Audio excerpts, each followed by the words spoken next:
BNP ছেড়ে আওয়ামী লীগে যোগ দেওয়ার ঘোষণা ব্যারিস্টার রুমিন ফারহানার। বিএনপি ছেড়ে আওয়ামী লীগে যোগ দেওয়ার ঘোষণা দিয়েছেন ব্যারিস্টার রুমিন ফারহানা।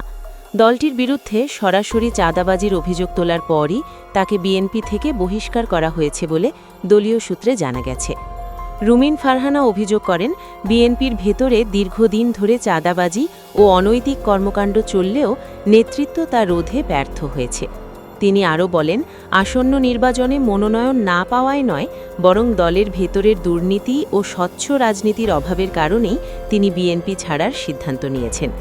তার দাবি, বিএনপি এখন জনগণের রাজনীতি থেকে বিচ্যুত হয়ে পড়েছে এবং সাধারণ মানুষের আশা আকাঙ্ক্ষা পূরণে সম্পূর্ণ ব্যর্থ। এদিকে রুমিন ফারহানার এমন বক্তব্যকে কেন্দ্র করে রাজনৈতিক অঙ্গনে তীব্র আলোচনা ও বিতর্ক সৃষ্টি হয়েছে। আওয়ামী লীগে তার যোগদান দেশের রাজনীতিতে নতুন মাত্রা যোগ করবে বলে মনে করছেন রাজনৈতিক